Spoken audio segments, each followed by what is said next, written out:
Nandyal TDP కార్యాలయంలో మంత్రి NMD Farooq media సమావేశాన్ని నిర్వహించారు. ఈ సందర్భంగా మంత్రి ఫరూక్ మాట్లాడుతూ చంద్రబాబు నాయుడు కృషితో విశాఖ ఉక్కు ఆర్థిక భరోసా లభించిందని అన్నారు. ఆంధ్ర రాష్ట్రానికి విశాఖ ఉక్కు మణిహారం లాంటిదని, గత ప్రభుత్వంలో జగన్పై ఉన్న కేసులను మాఫీ చేయించుకోవడానికి జగన్ ఢిల్లీ వెళ్లేవాడని ఎద్దేవా చేశారు. విశాఖ స్టీల్ ప్లాంట్ను అభివృద్ధి కోసం 11,440 కోట్లను కేంద్రం మంజూరు చేసిందని హర్షం వ్యక్తం చేశారు. రాష్ట్రాన్ని అభివృద్ధి చేసే నాయకుడు చంద్రబాబేనంటూ అన్నారు.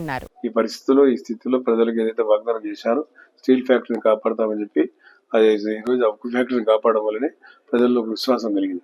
ఎందుకంటే ఉత్తరాంధ్రలో ఆయన క్యాపిటల్ చేస్తాను విశాఖపట్నాన్ని కూడా అడ్మినిస్ట్రేటివ్ శాంక్షన్ క్యాపిటల్ చేస్తాను.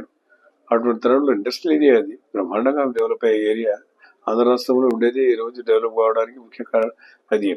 దాంతోపాటు మన రాయలసీమ ప్రాంతంలో కూడా డెవలప్ చేయాలని చెప్పి కర్నూలు నంద్యాల మధ్యలో మనకు Chennai to Hyderabad to Chennai national highway ఉంది.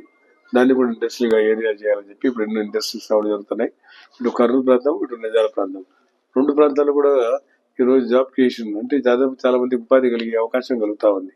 మనకు మినరల్ ఉంది, ప్రభుత్వ ల్యాండ్ ఉంది, కేటాయించడానికి రిజర్వాయర్స్ నీళ్లు ఉన్నాయి. కాబట్టి ఈ రిజర్వాయర్ వాళ్ళ నీళ్ళు వాళ్ళకి అది ఇండస్ట్రీస్ కు ఇవ్వడం, తద్వారా ఈరోజు మన ఏరియా అందరి జిల్లాలు కానీ కర్నూలు జిల్లా కానీ సస్యశ్యామలం రావడానికి ఆస్కారం ఉంటుంది. దానికి కూడా మనం కృషి ముఖ్యమంత్రి గారు గతంలో చెప్పినారు, మళ్ళీ ఇప్పుడు కూడా చెప్పినారు. మళ్ళీ దానివల్ల ఎన్నో ఫ్యాక్టరీలు రాబోతున్నాయి. ఆ ఫ్యాక్టరీల కోసమే ఇది రావాలా, ఉపాధి కలగాల ప్రజలకి ముఖ్య ఉద్దేశంతోనే ఈరోజు దావోస్ పోవడం జరిగింది. దావోస్ పోయేది ముఖ్య కారణం ఎందుకు?